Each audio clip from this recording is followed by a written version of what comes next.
Բարի գալուստ Ed Story, այսօր ես ձեզ կներկայացնեմ 2016 թվականի ֆանտաստիկ կատակերգությունը, որը կոչվում է Սուպեր ընտանիք։ Ռուսական ափին մութ գիշեր է, եւ Օլեգն օգնում է մաքսանենկների մի խմբի փոքրիկ նավակով 1 տոննա խավիար գողանալ։ Նրա վարձած նավաստին բողոքում է այս մտքի դեմ, հիշեցնելով, որ իր նավակը կարող է տեղափոխել միայն 600 կիլոգրամ, եւ չի փոխում իր որոշումը նույնիսկ այն ժամանակ, երբ Օլեգն իրեն ավելի շատ փող է առաջարկում։ Սակայն սա բավարար չէ, որպեսզի Օլեգը հանձնվի։ Նա ձևացնում է, թե զանգում է կնոջը, բայց իրականում խոսում է մաքսանենկի հետ եւ ասում, որ վերջինս հայտնի, թե բեռը 600 կիլոգրամ է, որպեսզի նավաստին համաձայնի վերցնել այն։ Խորամանկությունն անցնում է, եւ Օլեգը բարձում է իր 1 տոննա խավիարը նավակի վրա, սակայն նրանք չեն կարողանում շատ հեռու գնալ։ Նավակն ու բեռը դանդաղ սուզվում են, եւ տղամարդիկ այլ ընտրություն չեն ունենում, քան լողալով հասնել ափ։ Երբ նավաստին պահանջում է վճարել նավակին հասցված վնասի համար, Օլեգն իր նոր ու ժամանակակից մեքենան տալիս է նրան, ուստի նրան մնում է միայն նավաստուհին, խարխուլ մեքենան եւ 1 միլիոնի պարտքը մաքսանենկներին։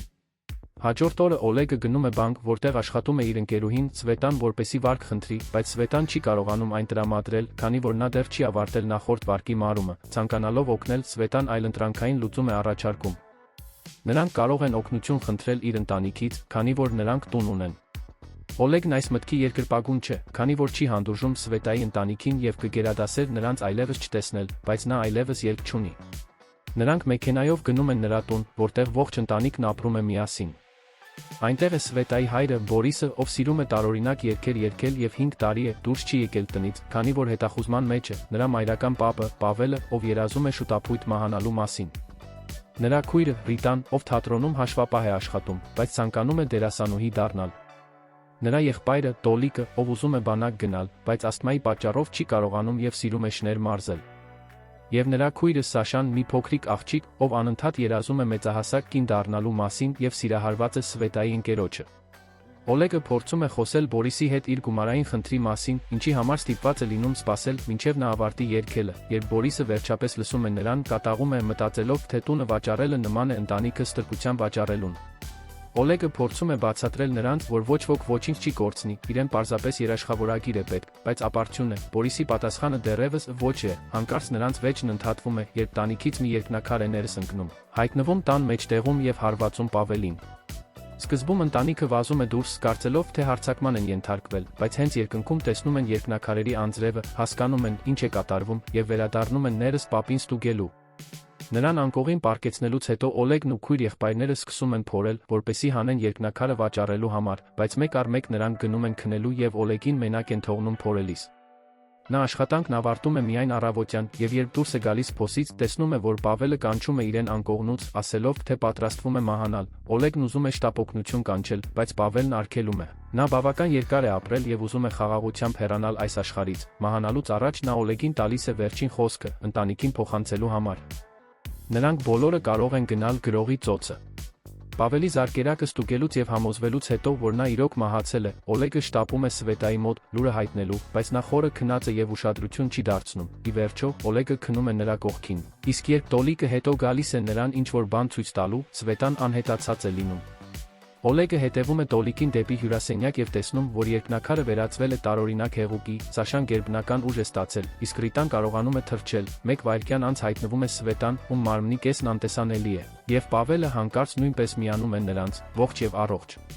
Բայց երբ Ռիտան չի կարողանում կառավարել իր նոր կարողությունը եւ տանիքի անցքով դուրս է թռչում, նա արագ ընկնում է գետնին, իսկ Պավելը նորից մահանում է, երբ Սվետան ամբողջությամբ տեսանելի է դառնում, այն բանից հետո, երբ նրանք օգնում են Ռիտային վերադառնալ ներս եւ կապում են նրան, որպեսզի նա նորից վերև չբարձրանա, ինչի շնորհիվ Պավելը արթնանում է, նրանք գալիս են այն եզրակացության, որ երկնաքարն իրենց հատուկ ուժեր է տվել։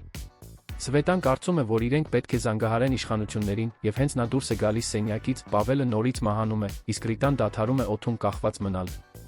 Կարծես թե այս հատուկ կարողությունները գործում են միայն այն ժամանակ, երբ նրանք բոլորը միասին են։ Նրանք գնում են բժշկի մոտ այդ մասին հարցնելու, բայց բժիշկն ասում է, որ նրանք առողջ են եւ նրանց մարմնում ոչ մի արտարոց բան չկա, այս ընդհատվող էֆեկտը, որն առաջանում է, երբ նրանք բաժանվում են, պարզապես պետք է լինի իրենց ուժերի գործունեության մի մասը։ Հետագայում, ընթրիքի ժամանակ, նրանք քննարկում են, թե ինչ պետք է անեն այս ուժերի հետ։ Ռիտան ցանկանում է ելույթ ունենալ, բայց Պավելը կարծում է, որ եթե մարդիկ իմանան, նրանց վրա փորձարկումներ կանեն, մինչ Տոլիկը կերակրում է իր շներին եւ հայտնաբերում, որ այժմ կարողանում է հասկանալ նրանց, Օլեգն ասում է Բորիսին, որ ընտանիքը պետք է հայտնվի հեռուստատեսությամբ եւ դրա համար վարձատրվի, բայց Բորիսը հրաժարվում է թույլ տալ, որ իր ընտանիքին այդպես օգտագործեն։ Երբ նրանք գնում են քնելու, Օլեգը հարցնում է Սվետային այն գումարի մասին, որը նրանք պահում են բանկում, մինչդեռ Սվետան մտածում է, թե արդյոք ինքը կունենա անտեսանելի երեխաներ։ Հաջորդ առավոտյան Պավելը փորձում է կախվել, բայց ապարդյուն է, քանի դեռ նա իր ընտանիքի կողքին է, ողջ կմնա։ Բորիսը հայտնաբերում է, որ իր ուժը տելեպորտացիան տեղափոխությունն է, երբ գնում է զուգարան եւ չափից ավելի է լարվում, ու որոշում է, որ ընտանիքին մի փոքր արձակուրդ է պետք, այս ամենին հարմարվելու համար։ Խումբը գնում է լիճ, ձկնորսության եւ մինչ Բորիսը սովորում է կառավարել իր ուժը, Օլեգը բոլորին պատմում է իր մտաղացած պլանի մասին։ Նրանք պետք է միասին աշխատեն բանկ թալանելու համար, քանի որ Սվետան անտեսանելի է, նրանից միայն պահանջվում է ներս մտնել, ապա դուրս գալ փողի պայուսակով, մինչդեռ բոլորը նստած կլինեն մոտակայքում գտնվող մեքենայի մեջ, որպեսզի նա չկորցնի իր ուժը։ Ռիտան, Տոլիկը եւ Սաշան համաձայնում են, բայց Բորիսը շարունակում է մերժել այդ միտքը, նույնիսկ ասելով, որ իրեն չի հետաքրքրում, եթե Օլեգը հեռանա եւ իրենք այլևս չկարողանան օգտագործել իրենց ուժերը։ Զայրացած Օլեգը նստում է մեքենան, իսկ Սվետան հետևում է նրան, ընտանիքին ասելով, որ Պավելի մարմինը դնեն նկուղում, մինչև իրենք վերադառնան։ Ճանապարհին Օլեգը փորձում է համոզել Սվետային, որ իր պլանը լավ միտք է, բայց հանկարծ նրան ստիպում է կանգնել մի այլ մեքենա։ Դա մաքսանենգներն են, ովքեր ուզում են իրենց փողերը։ Օլեգն ասում է նրանց, որ կարող է այն ունենալ 1 ամսից, բայց նրանք չեն կարողանում դա ընդունել։ Նա կվճարի նրանց 1 շաբաթվա ընթացքում, հակառակ դեպքում նրանք կվաճառեն նրա օրգանները չինական սև շուկայում։ Մաքսանենգների հեռանալուց հետո Սվետան վերջապես հասկանում է, որ Օլեգի պարտքը միայն փողի մասին չէ, այն նաև վտանգում է նրա կյանքը, ուստի համաձայնում է օգնել նրան։ Հաջորդ օրը զույգը տանում է Բորիսին տեսնելու մի հրաշալի նոր տուն, որը նրանք կարող էին գնել, եթե հետևեն պլանին։ Բորիսը չի կարծում, որ իրեն նոր տուն է պետք, բայց Սվետան վերջապես պաշտպանում է իրեն եւ ասում, որ ընտանիքը հոգնել է հին, խարխուլ տնից եւ նրանք կտեղափոխվեն ցանկացած տեղ, որտեղ կլինի գործող զուգարան։ Բորիսը դեռևս հրաժարվում է, բայց երբ Սվետան սկսում է լաց լինել եւ նշում է, որ իր կյանքում առաջին անգամ է նրանից օգնություն խնդրում, իսկ նա չի լսում իր դստերը, Բորիսը վերջապես տեղի է տալիս եւ համաձայնում թալանել բանկը։ Նրանք քննարկում են գործողության մանրամասները, ընտանիքը տոնում է իրենց սպասվող նոր կյանքը, իսկ Սաշան անընդհատ ընդհատում է Օլեգին ու Սվետային, երբ նրանք փորձում են միասին առանձնանալ, հաջորդ առավոտյան նա նույնիսկ շպարվում է, նրա վրա տպավորություն թողնելու համար։ Օլեգը զարմանում է, երբ հանկարծ ընտանիքի բոլոր անդամները սկսում են պայմաններ դնել, եթե նա ցանկանում է, որ իրենք համագործակցեն։ Պավելն ուզում է, որ իրեն դիակիզեն թալանն ավարտվելուց հետո, Ռիտան ցանկանում է թռչել հանդիսատեսի առաջ, իսկ Սաշան ցանկանում է ժամադրության գնալ նրա հետ։ Օլեգը կարծում է, որ նրանք չափազանց շատ բան են խնդրում եւ հրաժարվում է համագործակցել, բայց Բորիսը կշտամպում է նրան եւ ասում, որ եթե նա ցանկանում է լինել ընտանիքի մի մասը, ապա փոխարենը կօգնի իրենց, այլապես գործարքը չեղյալ է։ Ուստի Օլեգն այլ ընտրություն չի ունենում, քան կատարել բոլորի ցանկությունները։ Այցելելով թատրոն, որտեղ աշխատում է Ռիտան եւ նշանակելով նրա ներկայացումը, Օլեգը վերջապես Սվետայի հետ անկողնում հայտնաբերում է, թե որն է իր ուժը։ Նա կարող է ջուր թափել իր մատից, ինչը, ինչպես նշում է Սվետան, օգտակար է բույսերը ջրելու համար։ Հաջորդ առավոտյան Սաշան միանում է զույգին, երբ նրանք գնում են ստուգելու այն բանկը, որը դառնալու է իրենց զոհը։ Դա այն բանկը չէ, որտեղ նա աշխատում է, ուստի նրանք կարող են խուսափել կասկածներից։ Մինչ նրանք քննարկում են մանրամասները, Սաշան հարցնում է, թե ինչ կլիներ, եթե Սվետան բռնվեր ու բանտարկվեր, հետաքրքրվելով, թե ով կխնամեր Օլեգին։ Զվարճացած Սվետան ընդունում է խաղը եւ ասում, որ նա կարող է դա անել։ Երբ նրանք վերադառնում են տուն, պարզում են, որ Տոլիկը սափրել է գլուխը, քանի որ նրան վերջապես ընդունել են բանակ, ինչը նշանակում է, որ նա չի կարողանա թալանել բանկը։ Բորիսը տխուր է, որ կորցնում է որդուն, բայց Օլեգը չի կարողանում դադարել մտածել պլանի մասին, ուստի նա օգտագործում է իր կապերը եւ հասնում նրան, որ բանակից խոսում են Տոլիկի հետ եւ ասում, որ այդ ամենը սխալ մունք էր։ Տոլիկն ակնհայտորեն կատաղած է եւ վրդովված իրադարձությունների այսպիսի շրջադարձից, բայց Բորիսը չի թաքցնում իր գոհունակությունը, որ բանակը ըստ նրա խելքի է եկել։ Օլեգը մխիթարում է Տոլիկին, ասելով, որ բանկը թալանելուց հետո ինքը կարող է խոսել իր ծանոթների հետ եւ նրան ներս տեղավորել, շահելով Տոլիկի վստահությունը, երբ վերջինս գրկում է իրեն։ Հաջորդիվ նրանք գնում են թաղման բյուրո, Պավելի դիակիզման աշխատանքները կազմակերպելու համար։ Աշխատակիցը նրանց մի թուղթ է տալիս, որը Պավելը կարող է փակցնել իր կրծքին, որպեսզի երբ ոստիկանությունը նրան մահացած գտնի, իմանա, որ պետք է այնտեղ տանի։ Դրանից հետո Օլեգը Սաշային տանում է ճաշելու շքեղ ռեստորանում, մինչդեռ ընտանիքը հեռվից հետևում է նրանց, իսկ Սվետան անտեսանելի նստած է նրանց կողքին, քրոջը հսկելու համար։ Սաշան ուզում է, որ Օլեգն իրեն հետը տանի թալանից հետո, քանի որ նա այլևս չի հանդուրժում իր ընտանիքին, բայց նախքան Օլեգը կմերժեր նրանց ընդհատում են մաքսանենգները, ովքեր նույնպես այնտեղ են ճաշում։ Նրանք մոտենում են Օլեգին հարցաքննելու համար, եւ երբ Սաշան նկատում է, որ նրանք վատ տղաներ են, վեր է կենում եւ առանց վարանելու ծեծում է նրանց, ողջ ընտանիքը սկսում է փախչել, անախորժություններից խուսափելու համար։ Ինչի հետևանքով Սաշան կորցնում է իր գերբնական ուժը եւ ի վերջո նույնպես հետևում է թողնում մաքսանենգներին։ Հետագայում ընտանիքը գիշերն անցկացնում է, լսելով, թե ինչպես է Տոլիկի շունը երգում պետական հիմնը։ Հաջորդ օրը վերջապես գալիս է պլանը իրագործելու ժամանակը։ Օլեգը մեքենան կայանում է փողոցի հակառակ կողմում, արևի տակ, քանի որ այն ստվերոտ նրբանցքը, որը ցույց էր տալիս Բորիսը, ունի կայանման արգելքի նշան։ Քանի որ նա կարող է անտեսանելի դարձնել միայն իր մարմինը, բայց ոչ հագուստը, Սվետան հանում է դրանք, նախքան բանկ մտնելը, անտեսանելի եւ մերկ, Օլեգի հետ միասին։ Նա հետևում է աշխատակիցներին բոլոր գաղտնաբառերն ու սեյֆի կոդերը սովորելու համար։ Մինչդեռ Օլեգը լուսանկարում է հատակագիծը, եթե հանկարծ փախչելու կարիք լինի։ Միևնույն ժամանակ Բորիսը հոգնել է արևից եւ որոշում է մեքենան տեղափոխել փոքրիկ նրբանցք, ավելի թար մոտ շնչելու համար։ Սա խնդիր է դառնում։ Այդ տարածքը նախատեսված է միայն բանկի ինկասացիոն մեքենայի կայանման համար, եւ երբ նրանցից մեկը ժամանում է, խնդրում են ընտանիքին հեռանալ։ Բորիսը հրաժարվում է, քանի որ դա կհանգեցնի Սվետայի տեսանելի դառնալուն, ուստի տեսնելով, որ այլ ընտրություն չունեն, պահակներն օգտագործում են իրենց սեփական բեռնատարը մեքենան հրելու համար։ Երբ Սվետան հայտնվում է մի աշխատակցի եւ մի հաճախորդի առջև, ովքեր չեն հավատում իրենց տեսածին, ընտանիքը զանգահարում է Օլեգին, ով շտապում է դուրս եւ օգնում նրանց քաշել Պավելի մարմինը բանկի դիմաց, որպեսզի նրանք բոլորը նորից մոտ լինեն Սվետային։ Նա իսկույն վերականգնում է իր ուժերը եւ անհետանում, ուստի երկու տղամարդիկ, ովքեր տեսել էին նրան, կարծում են, թե զգայախաբություն են ունեցել։ Ընտանիքը պատրաստվում է հեռանալ, բայց նրանց կանգնեցնում է ոստիկանությունը, որը պարզապես ցանկանում է ստուգել նրանց։ Բորիսը, սակայն, կարծում է, թե ինքը հետախուզման մեջ է եւ տելեպորտացվում է, անսպասելիորեն հայտնվելով ոստիկանների բեռնատարի մեջ եւ դրա պատճառով ձերբակալվում։